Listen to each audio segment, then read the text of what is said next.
বাঁশ কেটে লাশের অপেক্ষায় বসে থাকেন স্বপন মাহবুব। যত বেশি লাশ আসে তত বেশি বিক্রি হয় স্বপনের কেটে রাখা বাঁশের খাড়াল, চাটাই সহ দাফনের কাজে বিভিন্ন সামগ্রী।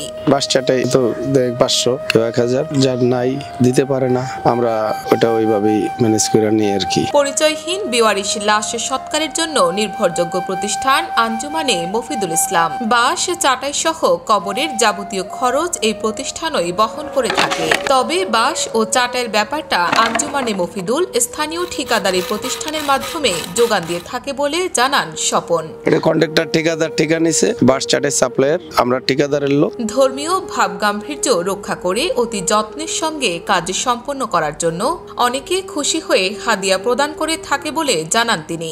যারা খুশি আছে যেটা দেয় দিল, যারা নাই তার উপরে কোনো রকম আমাদের চাওয়া পাওয়া থাকে না। রাজধানীর ব্যস্ত নগরীর কে কাকে চেনে? বিভিন্ন দুর্ঘটনার শিকার হয়ে বেওয়ারিশ ও গরিব দুঃখীদের লাশ এলে বিনা পয়সায় সবকিছুর ব্যবস্থা করা হয় এখানে।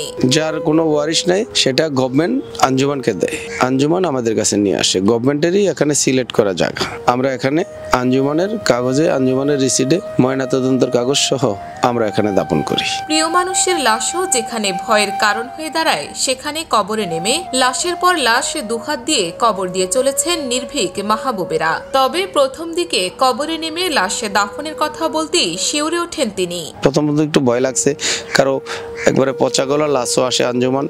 এখন খুব ভালো লাগে যে আমি একটা মানুষের মাটিতে, আমার স্বজন হোক আর যেই হোক, আমি তো দইরা মাটি দিতে পারতেছি। প্রায় 1 যুগের বেশি সময় ধরে কত শত লাশকে বাঁশ ও চাটাইয়ের উপর মাটি দিয়ে দাফন করেছেন হয়তোবা ক্যালকুলেটরে হিসেব করে বের করতে হবে। নতুন কবর পুরাতন হয়, পুরাতনের ওপর আবার নতুন করে লাশের দাফন যেন মাহবুবদের রীতিমতো ব্যস্ত করে রাখে। 35-40 জন কাজ করতেছি। দেখশন হইতে কবর কাটা, আঞ্জুমান হইতে সবকিছু আমরাই করি। কবরখড়ি যাদের জীবন জীবিকা চলে, করোনার মতো মহামারী রোগও যেন তাদের কাছে হার মানে। করোনায় মৃত্যুবরণকারী হাজার হাজার প্রিয়জনের লাশকে অচ্ছুত ভেবে আত্মীয় স্বজনের অনুপস্থিতিতে কবর খননকারী মাহবুবেরা সাবান জলে পরিষ্কার করে দাফন করতে এক কদমও পিছপা হয়নি। স্বজনরা আসে নাই, সংস্থা নিয়ে আসতো আলমার কাজুল, আমরা নিজেরা ধৈরেই কবরে নামাইতাম, নিজেরাই দাফন করতাম। প্রথম বডিটা একটু ভয় লাগছে, কারণ মানুষ আতঙ্কিত, সাইলেন্ট বাজে আনতো, কিন্তু আমরা প্রথম বডি ধৈরা মাটি দিছি। আমরা তো মাটি দেওয়ার লোক, ভয় পাইলেও মাটি দিতে হবে,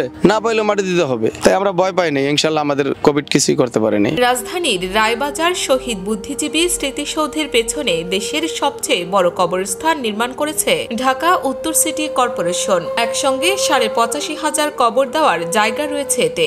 কোভিড এ পর্যন্ত 1496-97 জন মাটি দিছি, সঠিক কাউন্ট আর কি 1400-1500 টন কয়েকটা নিস। এখানে প্রতিটি লাশ দাফনের ক্ষেত্রে রয়েছে বেঁধে দেওয়া নিয়ম কানুন। সিটি কর্পোরেশনের হিসাবের বাইরে কোনো লাশের কবর নেই রায়েরবাজার কবরস্থানে। আমরা যেখানে সেখানে বডি দাফন দিতে পারবো না। আমাদেরকে সিটি কর্পোরেশনের নির্দেশক্রমে অফিসার যেটা নির্দেশ দিয়েছে, এখানে তোমরা দাফন দিবা, ওখানেই দাফন দিব, হয়তো এই জায়গায় না হয় ওই জায়গায়। পানি ছিল এই জায়গায়, পানি করতে পারি না, বৃষ্টি চলতেছে, যেন্দা একটু ওচা পাইছি ওন্দা দাফন দিছি, আবার পানি শেষ হয়েছে এই জায়গাটা দাফন করছি।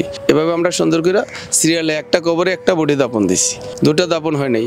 কাপড়ের কাপড় পরানো বডি, এখানে তো গণকবর, সেখানে তো আর গোসল জানাজা হওয়ার মতো কোনো কাজ হয় না গণকবরে। আমাদের এখানে গোসল জানাজা দিয়েই তো মাটি দেওয়া।